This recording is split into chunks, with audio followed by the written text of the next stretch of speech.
লোহিত সাগরের উত্তাল জলরাশিতে আবারও জ্বলে উঠল মধ্যপ্রাচ্যের সংঘাতের আগুন। সৌদি আরবের ইয়ানবু উপকূলের কাছে একটি সৌদি তেলবাহী ট্যাঙ্কারে ব্যালিস্টিক ক্ষেপণাস্ত্র হামলার দাবি করেছে ইয়েমেনের সশস্ত্র বাহিনী। সোমবার ইয়েমেনি বাহিনীর মুখপাত্র ইয়াহিয়া সারি এক বিবৃতিতে দাবি করেন, আমজান নামের সৌদি তেলবাহী জাহাজটিকে লক্ষ্য করে চালানো হামলা সরাসরি আঘাত হানে এবং জাহাজটিতে আগুন ধরে যায়। হামলার পর ওই এলাকায় থাকা আরও কয়েকটি জাহাজ দ্রুত সরে যায় বলেও দাবি করা হয়েছে। ইয়াহিয়া সারির ভাষ্য অনুযায়ী এটি কোনো বিচ্ছিন্ন হামলা নয়, সানার ঘোষিত নতুন সামরিক নীতির অংশ হিসেবেই সৌদি জাহাজকে লক্ষ্য করে হামলা চালানো হয়েছে। ইয়েমেনি বাহিনী বলছে, সৌদি আরবের বিরুদ্ধে তারা এখন অবরোধের জবাবে অবরোধ নীতি কার্যকর করছে, অর্থাৎ ইয়েমেনের ওপর সামরিক চাপ ও হামলা অব্যাহত থাকলে সৌদি আরবের সামুদ্রিক যোগাযোগ ও বাণিজ্যিক স্বার্থকেও লক্ষ্য করা হবে। লোহিত সাগরের মতো বিশ্বের অন্যতম গুরুত্বপূর্ণ বাণিজ্য পথে এমন ঘোষণা স্বাভাবিকভাবেই আঞ্চলিক নিরাপত্তা নিয়ে নতুন আশঙ্কা তৈরি করেছে। তবে শুধু সমুদ্রেই থেমে থাকেনি ইয়েমেনি বাহিনীর অভিযান। ইয়াহিয়া সারি দাবি করেছেন, সৌদি সামরিক বাহিনীর ওপর আরও দুটি পৃথক অভিযান চালানো হয়েছে। এর একটি ছিল আল উবরা ও আল ওয়াদিয়া এলাকায় সৌদি বাহিনীর একটি বড় সামরিক বহরের বিরুদ্ধে। ইয়েমেনি মুখপাত্রের দাবি, সামরিক সরঞ্জাম বহনকারী ওই বহরকে ব্যালিস্টিক ক্ষেপণাস্ত্র ও ড্রোন দিয়ে আঘাত করা হয়। হামলায় অস্ত্র বোঝাই 10টিরও বেশি ট্রাক ধ্বংস হয়েছে বলে দাবি করেছে সানা। এসব সরঞ্জাম ইয়েমেনে হামলার উদ্দেশ্যে সৌদি আরব থেকে পাঠানো হচ্ছিল বলেও অভিযোগ করা হয়েছে। এরপর আল কানাইস এলাকায় সৌদি বাহিনীর অবস্থান লক্ষ্য করে দ্বিতীয় দফা হামলার দাবি করা হয়। ইয়েমেনি সামরিক মুখপাত্রের ভাষ্য, ব্যালিস্টিক ক্ষেপণাস্ত্র ও ড্রোনের সমন্বয়ে চালানো এই অভিযানে সৌদি বাহিনীর বহু সদস্য হতাহত হয়েছেন। তাদের মধ্যে কর্মকর্তা ও কমান্ডাররাও ছিলেন বলে দাবি করা হয়েছে।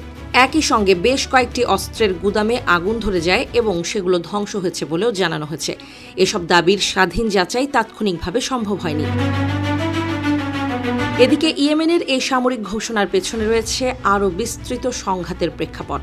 ইয়েমেনি সূত্রের দাবি, এর আগে উত্তর ইয়েমেনের সাদা প্রদেশের রাজিহ এলাকায় আবাসিক গ্রামগুলোতে সৌদি বাহিনী গোলাবর্ষণ করেছে।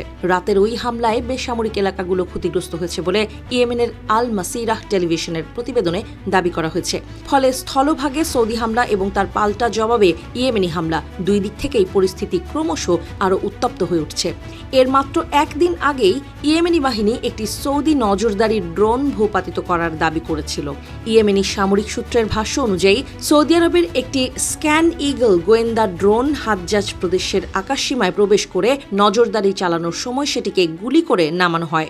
ইয়েমেনি বাহিনী দাবি করেছে, ড্রোনটি যথাযথ একটি অস্ত্রের মাধ্যমে ধ্বংস করা হচ্ছে। এই ঘটনার পর থেকেই দুই পক্ষের মধ্যে পাল্টাপাল্টি সামরিক পদক্ষেপ আরও জোরালো হওয়ার ইঙ্গিত মিলেছিল। সানা ও রিয়াদের মধ্যে উত্তেজনার সর্বশেষ বিস্ফোরণের শিকড় আরও পেছনে। ইয়েমেনি পক্ষের অভিযোগ, জুলাইয়ে সানা আন্তর্জাতিক বিমানবন্দরে সৌদি হামলার পর পরিস্থিতি নাটকীয়ভাবে বদলে যায়। ওই হামলার পর ইয়েমেনি সশস্ত্র বাহিনী ঘোষণা করে 2022 সালে সৌদি আরবের সঙ্গে যে শান্তি সমঝোতা হয়েছিল তা কার্যত ভেঙে পড়েছে। একই সঙ্গে সৌদি আরবের বিরুদ্ধে নৌ অবরোধ আরোপের ঘোষণাও আসে। সেই ঘোষণার ধারাবাহিকতায় এবার ইয়ানবুর কাছে সৌদি তেলবাহী ট্যাঙ্কারে হামলার দাবি সামনে এলো। ইয়াহিয়া সারির বক্তব্যে ভবিষ্যৎ সংঘাতের আরও ভয়াবহ ইঙ্গিত রয়েছে। তিনি বলেছেন, সৌদি আরব যদি নতুন করে উত্তেজনা বাড়ায় তাহলে ইয়েমেন আরও শক্তিশালী এবং আরও ব্যাপক হামলার জন্য প্রস্তুত। অর্থাৎ বর্তমান সংঘাত যদি থামানো না যায় তাহলে সামরিক অভিযান শুধু সীমান্তবর্তী এলাকাতেই সীমাবদ্ধ থাকবে না, বরং সৌদি আরবের গুরুত্বপূর্ণ সামরিক ও অর্থনৈতিক স্থাপনাও এর আওতায় আসতে পারে।